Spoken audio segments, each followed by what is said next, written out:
Hello, and welcome to AP Human Geography, a course I sometimes call AP Huge. In this course, you're going to learn a great deal about world history and geography.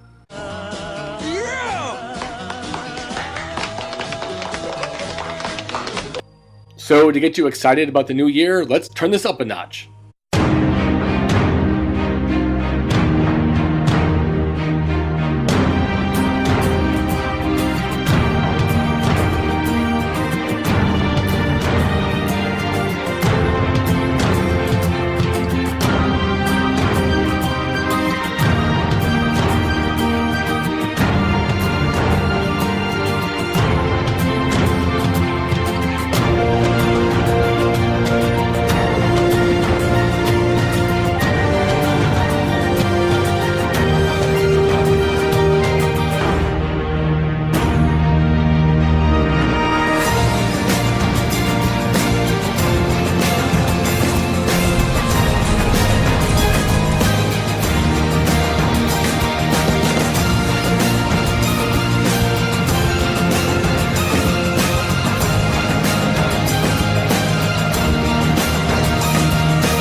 Let me briefly discuss the purpose of these first few videos.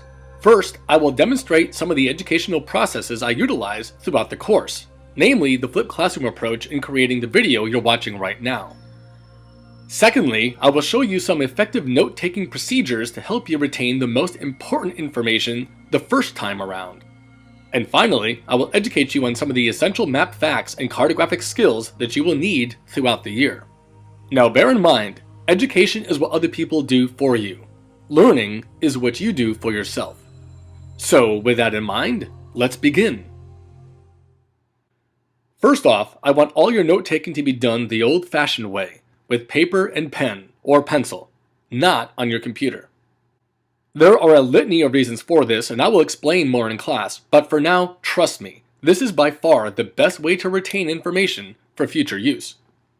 Now, I'm going to demonstrate the Cornell note-taking method. Although I do not require you to take notes this way all year long, for the beginning unit, I expect you to do it this way. Start by drawing a line about 1 inch to the right of the red line on the paper, effectively dividing your paper into 2 columns. The larger column to the right is for note-taking. Now, when watching my videos, do not write everything I say word for word. This is a bad idea. First off, I wouldn't expect you to write everything I say in a class lecture. So, I don't expect you to write everything I say in a course video. Many students who type their notes end up acting like courtroom stenographers, dictating notes and not absorbing most of what they are typing, so avoid this.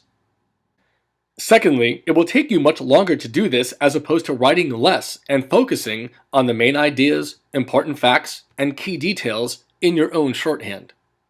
Furthermore, and perhaps most importantly, learning to think critically and conceptually is of paramount importance, and one of the main reasons you will often write notes on your own time.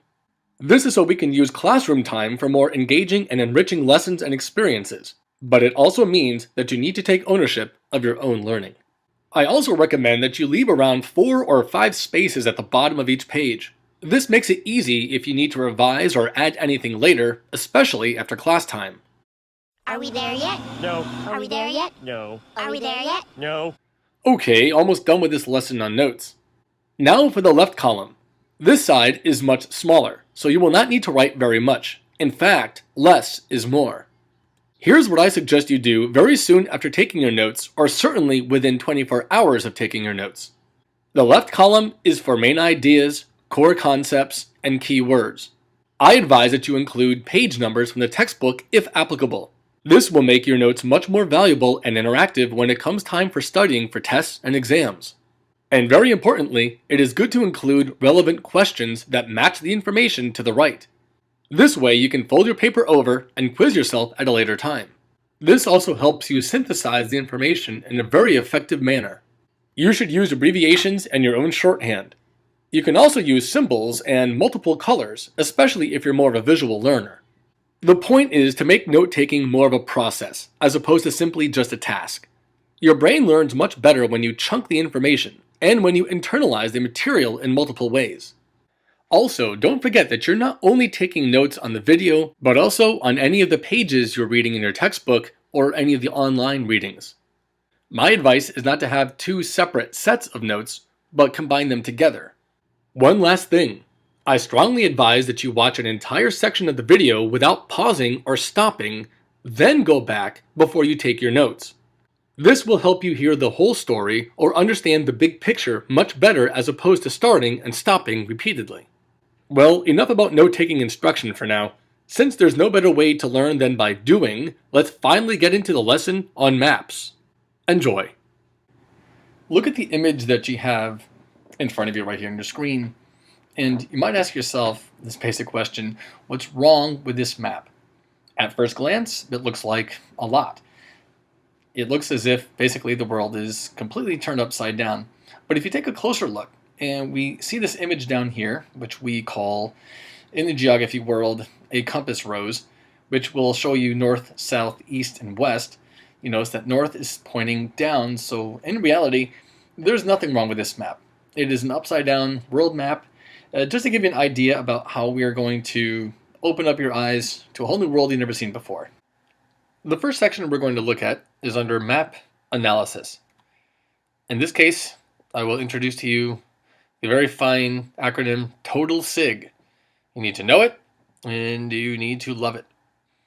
Okay, the love part might be a little bit strong, but let's get into it. T is for title. You can see very easy, Chicago and its interconnections. Very simple. Next you need to look at is O for orientation. Since you do not see it here, I'm putting in the compass rose. That shows you where north is pointing. So north, south, east, and west. Very important. Okay, going on to D. D is for the date. If this was going to be a historical investigation, you need to look at something in the past. Since we're looking at something more modern, 2008 meets the mold. A stands for author. In the look of any map, you need to try to determine, is this from a reliable source? In this case, the author is from your textbook, so it does fit very nicely. L is for legend. As you can see, the legend is right here in this box. The focus on this is to show you the centrality of Chicago, to show you the importance of Chicago. That's why it's done at the level that it is. Just like the old saying, with all roads leading to Rome, you take a look here and you can see major highways, major railroads, all leading into Chicago, showing it great centrality. Going on to S for scale. This is also important as well. You can see right here at the bottom of the legend, and you've got your scale right here between 0 and 25 kilometers or 0 and 25 miles.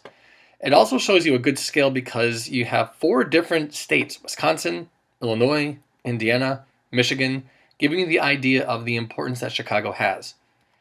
Index. Not all maps will have an index, but with all these different cities, if you were going to find Chicago, very easy. But if you want to find, let's say, DeKalb or Plymouth, it'd be difficult to do without an index. In this case as well, you can see a grid has been included also. In this scale, you can see it's actually the lines of latitude and longitude. You see for latitude, you have 43 degrees, 42 degrees, 41. For longitude, you go from 90 to 89 and down. And here you can just see where this is connecting you with those direct coordinates. So, total SIG. Well, let's see how you did. Now, good note-taking is somewhat like Goldilocks and the Three Bears. If you don't know this reference, then you must have had a very deprived childhood. So, if your notes look like this... Just crap! Right, if you're doing this, then you're paying no attention to what I told you. There's way too much here, obviously. And then there's this. You kidding me? Yeah, I hope you understand way too little here. So what would a good example look like? Well, here's a shot. Using the Three Bears analogy, this is just right. It has the title, it has the section, it is organized, it has the main idea to the left, coordinated with the page number in your reading as well. In fact, all the information to the right not only includes the information from the video, but also from the reading as well. Well, I certainly hope you learned something in this first video. And now for a very special message from the President of the United States. Hey, I just met you, and this is crazy. But here's my number, so call me maybe. It's hard to look right at you, babe. But here's my number, so call me maybe. Hey, I just met you, and this is crazy. But here's my number, so call me maybe. And all the other boys try to chase me. But here's my number, so call me maybe. Subscribe, and I love you back. Maybe.